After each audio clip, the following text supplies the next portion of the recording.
Welcome to the place where I go off on tangents about phones, technology, and areas where other reviewers don't. And that's why you should watch my videos.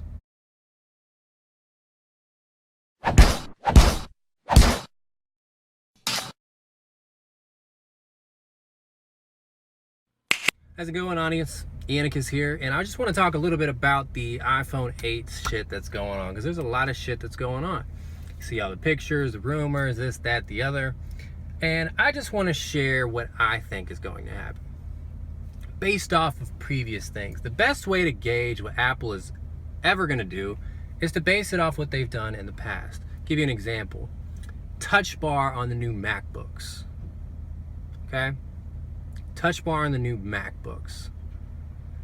Well, the first example of that is inherent in the Mac operating system. What do you mean by that, Ian? Well, anytime that you're using an application inside of Mac OS, what happens to the top menu bar? It changes. It adjusts to which application you are using. So them doing a touch bar on the Mac was just ingenious, and it's their extension of it. They're like, okay, not only are the menu options, should those be customizable, but also should the keypad should be customizable. Another indicator that the past could teach you what's going to happen in the future with Apple, and really any company, is that there's going to be reportedly going to be this section in the new iPhone at the bottom that's called the like selection operation menu. Based on the app that you're using, you'll have new function. The function area, I think, is what they called it. Excuse me. And that's basically the same thing there. So that's just one example where using the past could tell you what's going to happen in the future with Apple. So back to the iPhone 8. So let's talk about the name, right? So obviously everybody's saying iPhone 8, iPhone 8, iPhone 8, just because 7S doesn't seem that likely of a thing. And not to go with the path that everyone else is following, but I'm going to explain why I think it's going to be iPhone 8. Not only that, but I think it's going to be iPhone 8 across the board. I don't think there's going to be any 7S's. I think there's going to be 3 iPhone 8s. 8, 8 Plus, and then 8 Edition or 8X. Most likely 8 Edition, because that'll go in line with what they do with their watches and even what they've done with the iPhone SE, which stands for Special Edition. So iPhone 8 Edition would be a perfect nomenclature for Apple to go with, because they've left that door open. They called the smaller one the SE. They didn't even say Special Edition, they just said SE. Probably forward thinking to the iPhone 8, knowing that if they said this is a Special Edition iPhone Special Edition, when people come in and they want this new iPhone 8 edition, there would be confusion. So I do want to say it, I think it's extremely weird that iPhone is coming out with 3 phones this year. That is pretty much just fucking done. Everyone knows there's going to be 3 phones. And I think it's weird because inherent in Apple's DNA and core is simplicity, and with that you have simplicity of choice.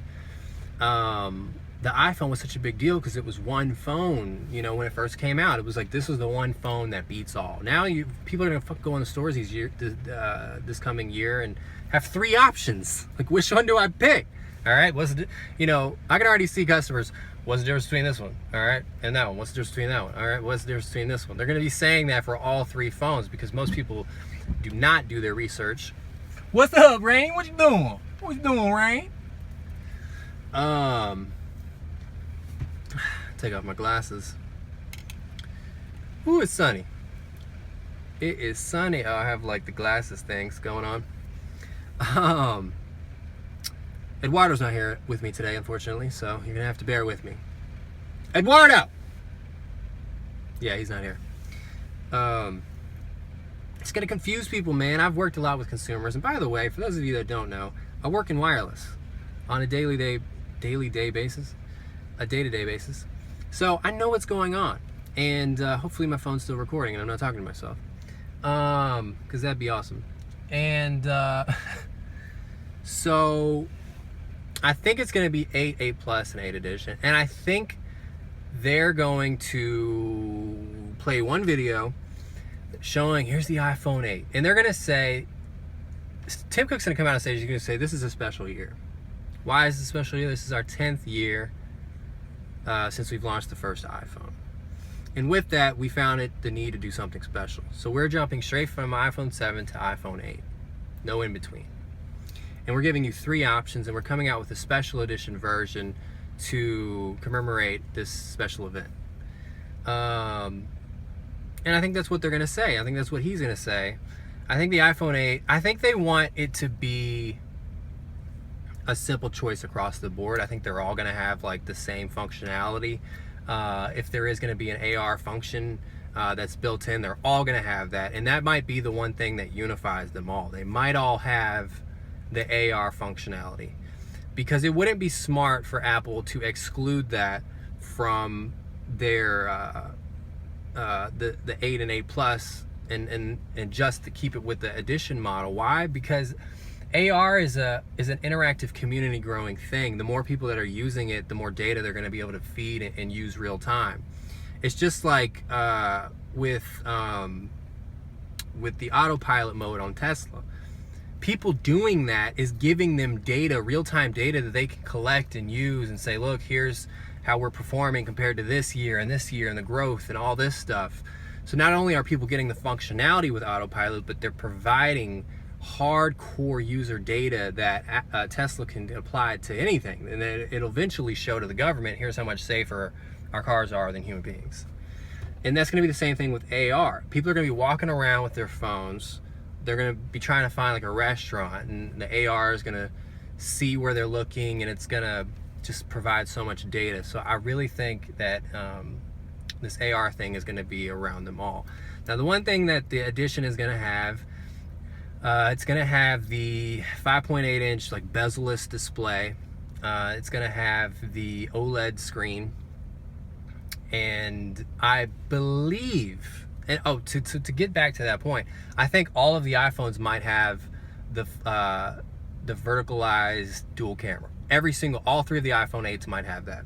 That's what I'm leaning toward. I think they all are going to have that.